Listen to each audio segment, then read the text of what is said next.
Hello everyone, this is Imperial Blader, and I'm doing a review on my new Beyblade Zero G Ultimate Synchrome DX set, BBG 25. So, let's go over the parts first before the chrome wheels. We have this extremely loose E230. It's like BD145. I actually really needed this. It can guard from lower attacks, especially on something like Kilokin, Dragoon, or Garago. Really good. Now, the Gravity Destroyer's Armor Defense 145 spin track in this awesome color. This is probably the coolest color it's ever been in. Next, a 160s height spin track with a spike ball on the top. I put them together because they go with this Guardian Leviathan that I'm going to build. And then we have a, I think it's a 145, yeah, with wide ball on it. Except the connection between these is really loose. I mean, it might fall off during battle. But again, probably not going to use these parts. They're not really competitive. But I am going to keep these on Wyvang when I'm storing it to have Archer Wyvang, which I'll show you in a minute. Now we have EDS, Eternal Defense Sharp. It is a freely spinning sharp piece inside of this like ring, like a smaller version of Sharp Wide Defense. It's pretty good. This is an okay color. The green color from Scythe Chronos is good too. So this actually goes with a lot more things than a bright green one would. Now we have a armored 230, a 230 spin track. It's good for like attack type tall combinations, and then Jog Spike Ball, which is on here because it matches and it's going to go with the Killerkin. When I store the things, I'm storing them in their stock combos, which I'll show you in a minute. So here, the Jog Spike Ball, it's pretty okay. It's a meh thing. Speaking of good things, though, this is actually really good. Well, that's not really good, but this is really good. Wide defense, especially when it's brand new and it's nice and sharp. And I love this color.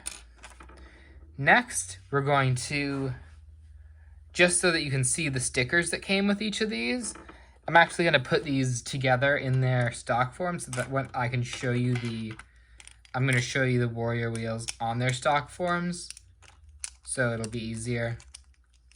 We'll just put the pirate, which is not included, on the Killerkin. And they did include a Facebolt sticker, but they did not include the Facebolt. So I am also doing this to show you the Facebolt stickers. So, we have Killerkin. It is a really nice wheel. Unfortunately, one sticker was not included, which is kind of annoying for me since I'm kind of a perfectionist. But the Facebolt sticker is pretty nice. You can sort of see tentacles there. Really nice colors. Then we have the Golem, which is one of the worst wheels. I'm definitely going to take this Bandit and put it on something else like Bandit Pegasus or maybe Bandit Wyvang. The Facebolt is awesome though. If you can see that. And then these pieces are not included, but I'm going to stick them on just so that it can be in its stock combo so you can see how this would be displayed. Now, Wyvang. I don't think much needs to be said about Wyvang, but I'll say it anyways.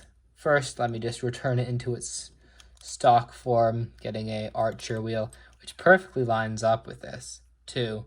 Look. The Archer wheel perfectly lines up. It's really nice.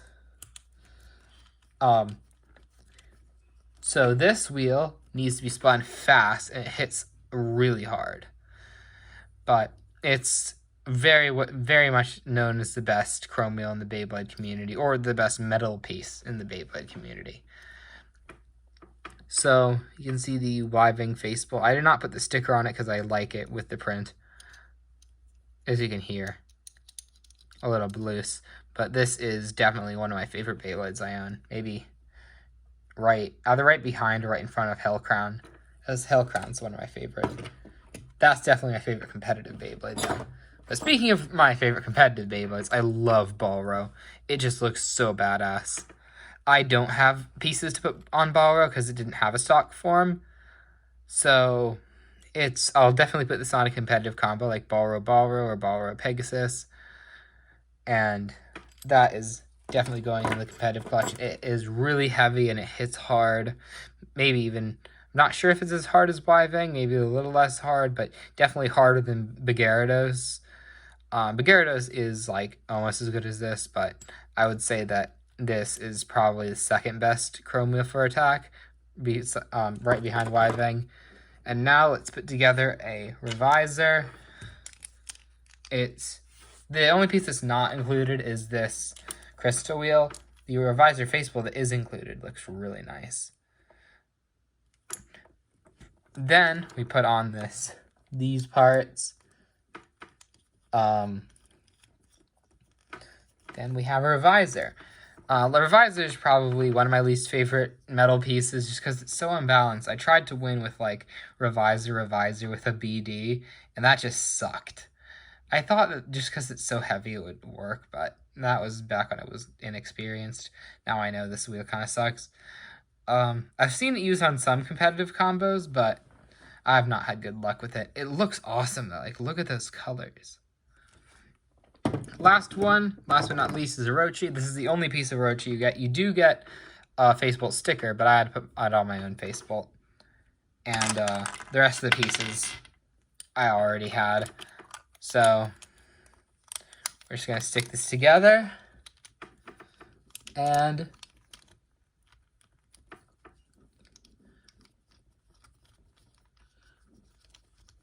there is Orochi. Pretty mean face on that thing. It's pretty flat. Not really good for anything, but still really nice for collection. So that's been my review on the Ultimate Beyblade Zero G Ultimate Synchrome DX set. And I'll show you my favorite one at the end.